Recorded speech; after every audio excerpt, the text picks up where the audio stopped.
And a resounding good afternoon, ladies and gentlemen. Peace and grace.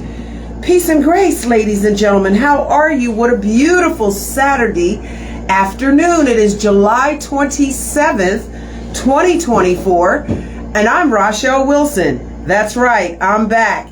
So it's so good to be back, to sit here and be able to share this time with you. I appreciate your presence. I thank you for chiming in, for tuning in, and staying locked in right here at WHGE 95.3 FM. I am make some intelligent noise because that's the only option. That's the only option. And I got to tell you, ladies and gentlemen, I just miss you so much. It's so good to be back in your presence. But I promise you, I have not been sitting around eating bonbons and twiddling my thumbs. No, sir, I have not. I have been putting my boots on the ground with some creative new initiatives. And I'm really happy to say that they are blossoming. They are coming along very well. All thanks and praise to that which is greater and more divine than myself. I just want to say, sometimes, ladies and gentlemen, it's an absolute fact that God, whatever name we call God, Jehovah, Jesus, Yeshua, Allah, whatever name you choose to call God, there are 4,000 various attributes that we can call God: most merciful and beneficent, most kind, loving, gracious, omnipotent. But whatever it is that we call God, I've got to tell you, God does have a sense of humor. And God will take what is used as evil against you and turn it around. Turn it around to serve a greater, more divine and beautiful spiritual purpose. And I find that God has done that with me often in my life. For the trials and tribulations that each one of us go through, I think it's important that we understand, that we comprehend. Sometimes those what seems like negative circumstances or situations, they are really just a fire in your backside, right? To make you do that which is God's purpose for your life. Now, of course, the key is you have to be creating good karma, right? And doing positive and beautiful things that are on purpose. Because when you're not, then you don't have the blessing of the hand of this thing we call God, this entity, this spiritual being, this something, this omnipotent presence, okay? Whatever we want to call it. It's not going to participate and move us forward when we are creating chaos and disruption and evil. That's the hand of God is not in that. But we'll use evil and turn it around to serve the good. And I've learned that to be an absolute fact. And so when these things happen in our lives, let's not be so quick to moan and complain and cry and woe unto me. And trust me, I know how easy it is to do that because I've done that too. But I've reached a certain level in my wisdom, comprehending that when I see these negative, if you want to call it that, negative occurrences taking place in my life, it's simply because God is now putting a fire under me to make sure that I am on purpose. And perhaps God is doing that for you too. Divine spiritual energy, all right? The universal energy is doing that for you as well. So let's not be too quick to complain, but rather sit, be still, quiet, and watch. And I just think it's amazing when you sit still and you're quiet and you watch God work. When you step aside and let God stand in front, you'll be amazed at the battles that you do not even have to face because they've already been defeated in your name, right? For your glory. in God's name, whatever all 4,000 names may be. So that's something that I've been learning. And I have the wisdom now to sit still and watch God work when things occur in my life. And just be still. Let your spirit be still. Do not be anxious. Do not be, you're mad, you're angry, you're upset, you're crying, whatever it is. Just settle your spirit. Get still and be quiet on the inside and your mind. Quiet it down and watch God work. All right. So I've learned that, and I'm so thankful that I have learned it, even though some lessons you pay for with blood, sweat, and tears. And that's an absolute fact. I'm Rachelle Wilson, here to make some intelligent noise on this beautiful Saturday afternoon. And I want to dedicate today's show to my beloved and beautiful Auntie Jay, who is so awesome and so supportive. She is always tuned in at 1 o'clock p.m. here at WHGE 95.3 FM so that she can listen and respond to make some intelligent noise. All right. So thank you, Auntie Jay. I love you. This show is dedicated to you. But I got to tell you, Auntie, there may be moments when you have to close your ears, baby girl, with all due respect. I know your moral character is strong about telling the truth, and I've got to tell the truth, even if it sounds ugly, Auntie. All right. So here we go. Let's get into it. How many of my listeners are familiar by now? You familiarized yourself. You may have read at least portions of the document of the 2025, Project 2025. All right. A lot of interesting twists and turns. Oh my goodness. Oh, wow. Talk about some evil stuff going on in Project 2025. But I want to, before I respond, I want to give an opportunity to this amazing congresswoman who really kind of lets go on him. She kind of pulls in on him, and I really like it a lot. I'm going to see if I can pull her voice up. And perhaps you can remember her name. I did not catch her name. She is bad. She is the congresswoman. She shaves her head, so she's bald, no hair, right? But she's sharp sister, and she does not cut her tongue when it comes to telling people the truth and what she thinks about Project 2025. Let me see if I can let you listen. Sound the alarm. Project 2025 is a far-right manifesto. It is a 1,000-page bucket list of extremist policies that would uproot every government agency and disrupt the lives of every person who calls this country home. I won't detail every aspect, but I'll share some highlights. The Department of Education would be eliminated, cutting students off from civil rights protections and ending essential Title I funding for K through 12 schools. The Department of Justice would go on a murdering spree. It would rush to use the death penalty and expand its use to even more people while circumventing due process protections. Project 25 not only calls for national book bans in schools, but also creates a list of banned words for the federal government that would be deleted from, quote, every federal rule, agency regulation, contract, grant, and piece of legislation that exists. End quote. Here are just a few of the words on the list: diversity, gender, reproductive health, and of course, conservatives want to ban the word abortion. On that note, abortion care would be inaccessible and illegal no matter where you live.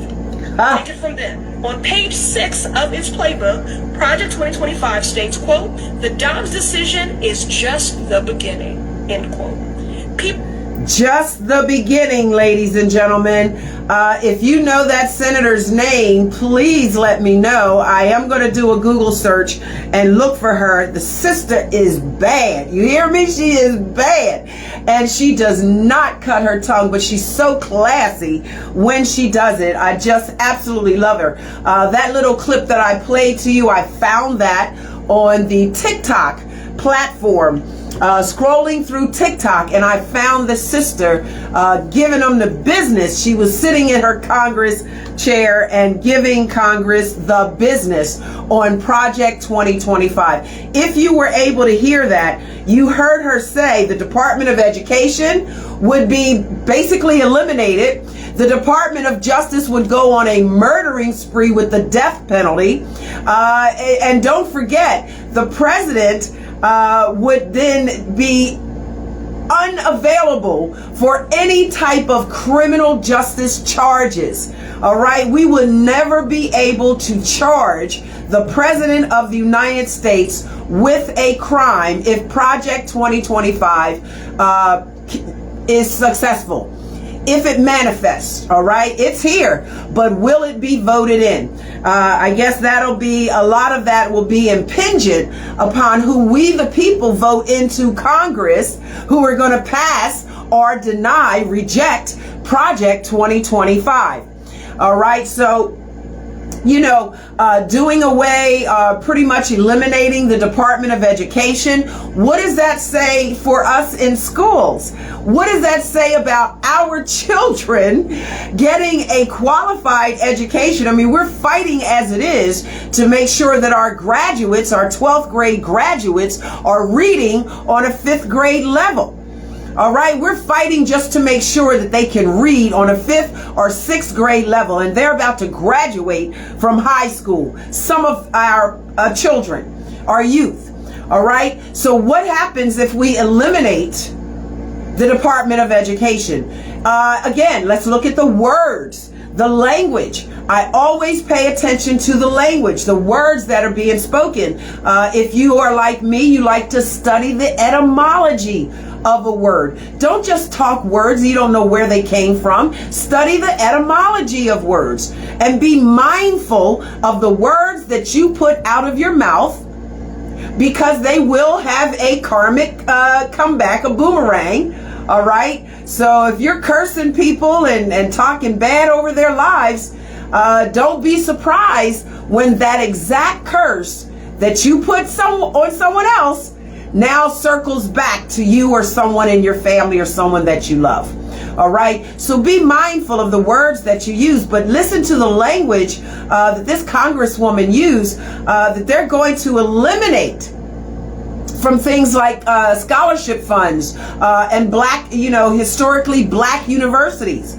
All right, diversity, gender.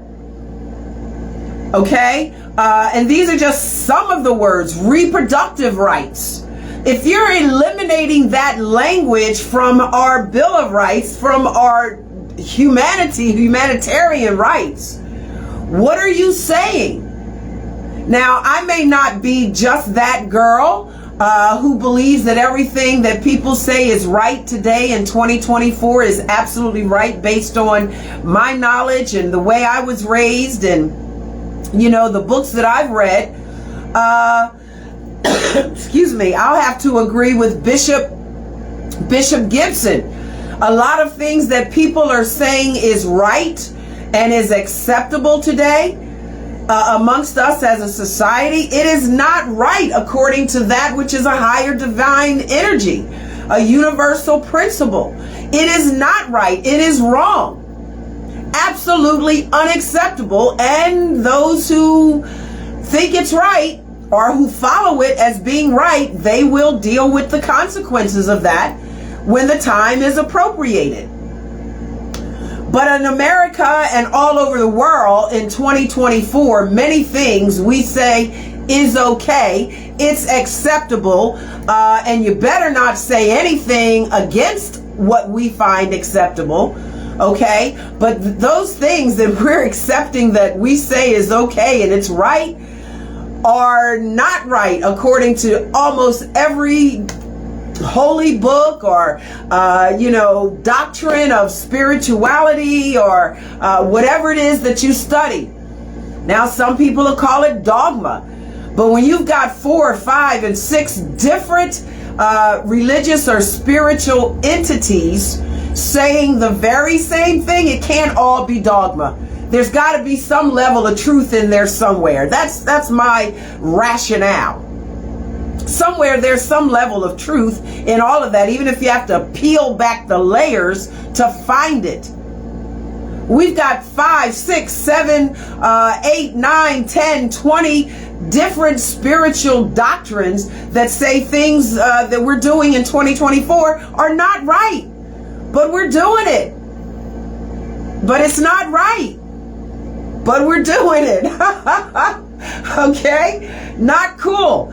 And the consequences will be, will make themselves available in due time, if not already.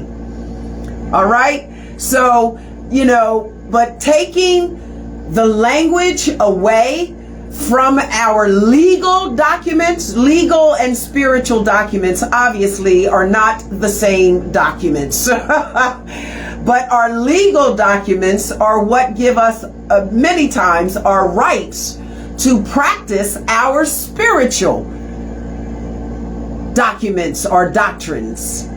Okay? So it's important that we, the constituents who have a right to push the buttons and pull the lever behind the curtain, you can say whatever you want to say out in the eyes of the public. But when you get behind the iron curtain of the voting polls, right? That's a private, 10 seconds, 15, 20, 1 minute, 60 seconds? How long do you spend in a voting booth? At best, most people know what they're going to do. So I'll say 3 minutes. That is a private 3 minutes. That is between you and the machine and your personal energy, what you think is best. So you push the button and you pull the lever. What's best for you, your family, your neighbors, your community, the city, the state, and our global world, our world. What's best for all of us? Not just one. It has to be the majority of us. We're all in agreement that this is the best course of action for prosperity and good fortune to move forward. That's how we got to think. So when you get in those voting booths, think. Know before you get there. Kind of know. And let your spirit, your mind, your good sense, your intelligence, let it guide your fingers to push buttons and pull levers. And who to vote for. Because who we vote for now on a local level, it matters. On a state level, on a federal level, it goes upward. This is the one time, close your ears on, Jesse, shit rolls uphill. All right? Pardon my language, I don't own the rights to the language. But I got to tell you, it starts at ground level. Your council representatives for your district, who has been putting their boots on the ground and working to make your community better. It's a simple question. It's a simple question that a 2-year-old can answer. Who's doing the work to make your community better the way you and your family and your neighbors and your community agree is the best course of action? So look at who you're voting for. No matter where it is, what city, we're here broadcasting from the city of Wilmington, the state of Delaware. All right? The city of Wilmington inside of the state of Delaware. That's where we're broadcasting to you from, right here, WHGE. However, there are elections going on all over the nation. So whatever city you're in, whatever state you're in, look to your city council representatives, who's running, who's the best person for the job, and do not look at Democrat, Republicans, all of that sort of thing. Really, I promise you, it is nothing to do with Democrat or Republican people. Please, please get outside of the box. It has everything to do with the individual candidate. What platform are they standing on? What promises have we recorded? What promises have they made to us? And we've got it on tape. I know I do. Make some intelligent noise. I've got it on tape. I know what people have promised. because they sat right here and chatted with me on the airwaves. So you know as well as I do, but I recorded it. So I know what the candidates have promised. And I'm all right holding them accountable to their promises. And I have a pretty good idea of which way I'm going in September for the primary, September 10th. September 10th. And if you are seniors, you're disabled, you don't have a way, transportation to get to the voting polls, you need to call the Department of Elections in your particular city, in your state, all right, the Department of Elections, and let them know you need some assistance. Contact your city council representative and say, hey, I need to vote, but I don't have transportation. Do not make excuses and do not get it twisted or confused, ladies and gentlemen. Some people are not going to like it, but here's the truth. In honor of my Auntie Jessie, here's the truth. It will be the black vote that tips the scale all across this nation. For those of you who feel as if you have been disenfranchised, that we're marginalized, our vote doesn't matter, people are going to do what they want to do anyway, I promise you that is not the reality. That is not the truth. They will only do as much as you and I allow them to get away with. If we hold our elected public civil servants accountable to their promises, because they all have a promise before they get elected, how many of them will keep their promise after they're elected? We hold them accountable. I certainly do at Make Some Intelligent Noise, Rachelle Wilson. I'm holding you accountable because I have your promises on the record. It's on the record. You can't say you didn't say it, because you did. And I got it on the record. So, with that being said, ladies and gentlemen, please do not be dismayed. Do not be bamboozled into thinking that your vote does not matter. This 2024 election, from the bottom to the top, is crucial. It is critical for how we set the stage for the young people who are coming behind us and how we care for our seniors and our disabled. That's very, very important. Social Security is extremely important. Have you chimed in on the candidates and where they stand with seniors, disabled Americans, and our youth? Three important, very important pieces, components to how you make your decision to vote. Have you thought about the schools and the Department of Education? And do not forget, here in the city of Wilmington, the state of Delaware, we had the person who sits in the highest seat in this state, none other than Governor John Carney, told us at a public recorded civic association meeting that Wilmington, Delaware is the hub, the financial hub for the entire state of Delaware. Now, I don't know what you know, but I kind of think the governor of the state probably is familiar with the finances, has some clarity on the finances that come through the state that he has to manage. And that's the governor of every state. So if it's true for here, the city of Wilmington, why not be true for the city of New Orleans or the city of Miami or the whatever, right? Every city in America. The city of Wilmington, Delaware is the financial hub to the entire states of Delaware's economics, economic revenue, money, all right? Money. So please look at who your city council representatives are. Please take a close look at who you need to be mayor, who's going to manage the money, and make sure the funds are appropriated where they were sent to go, that they go there. Who's going to be your lieutenant governor? Who's going to be the new governor? Because Governor John Carney cannot run any longer. He's done with governorship. So we've got Bethany Hall Long.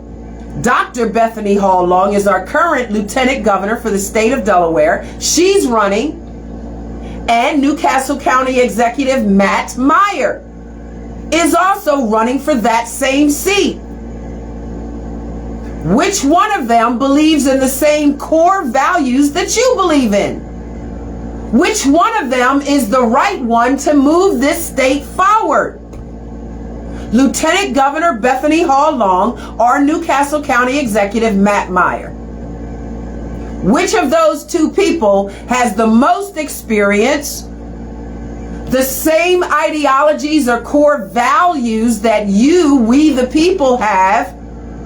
Who's the best candidate to be the governor to move us forward? Not about who has the most money, who has the most popularity. It's about who's going to have the right leadership to move us forward. Sherry Dorsey Walker, current Senator Kyle Evans Gay. Both of these people are vying for the seat of lieutenant governor.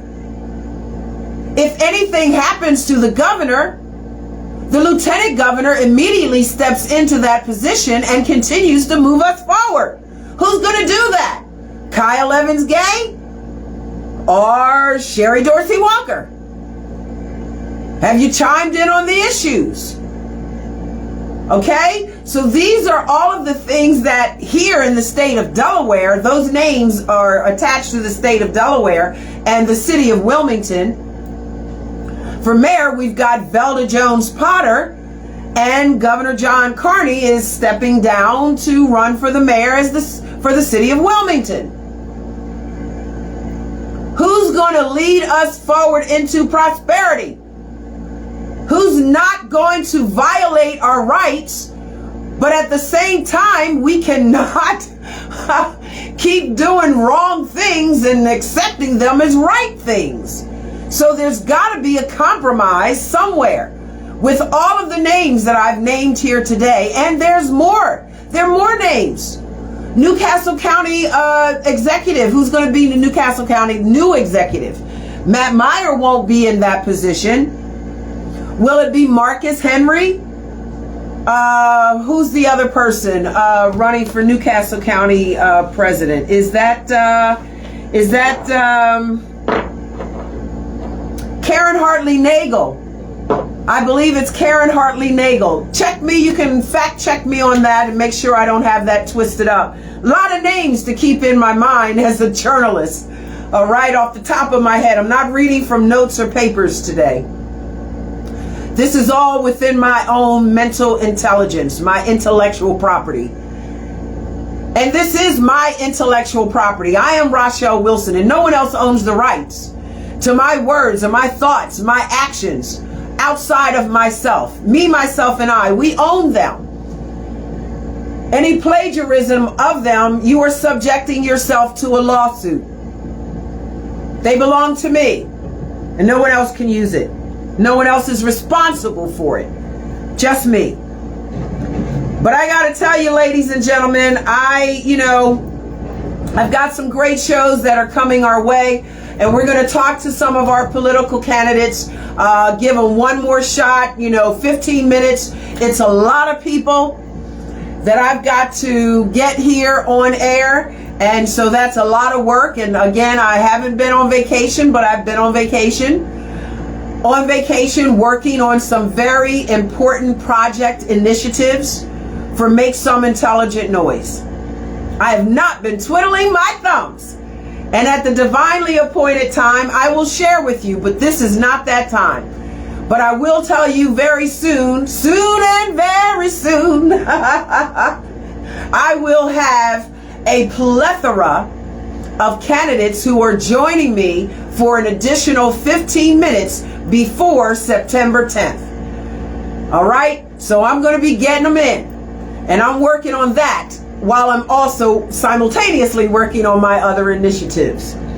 So that's pretty much where I'm at. If you're not familiar with all of the Project 2025 writings, I believe it's 1,000 pages. It might be 900 pages. Shriver and Trump kind of worked on them together, and there's some other people. I believe the Heritage Foundation also assisted in the creation of Project 2025. If you don't know about it, ladies and gentlemen, you better ask somebody. You better ask somebody.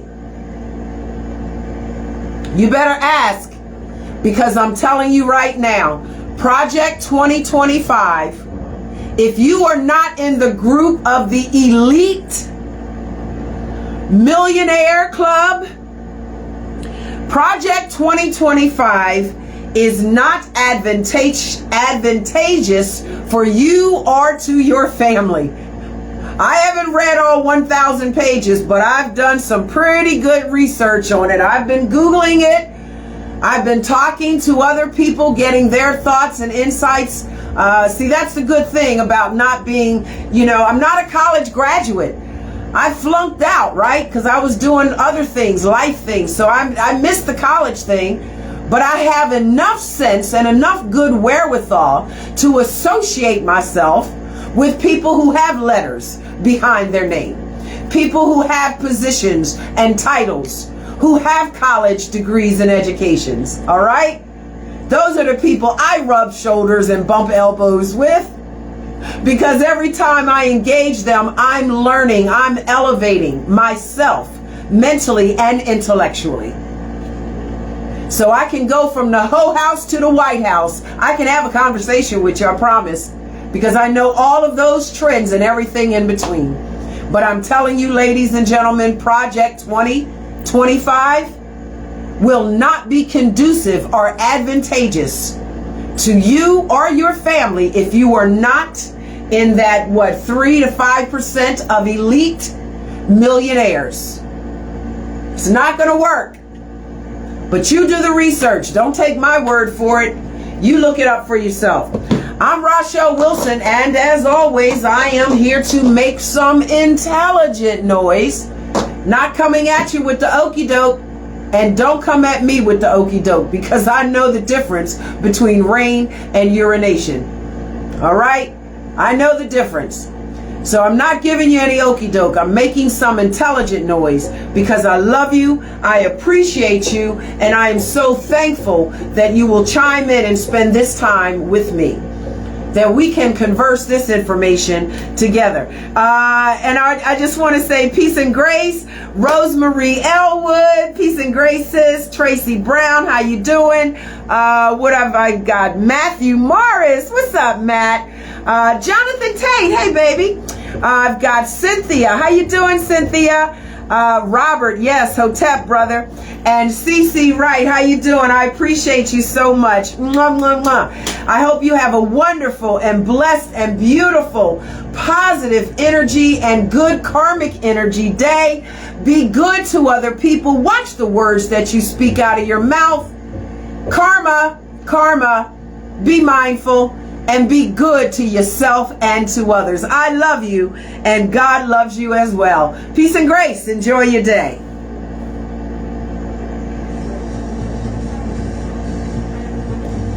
Hey everybody, peace and grace. I love you. I thank you so much. I haven't been here for a while, but I promise you I've not been laying dormant.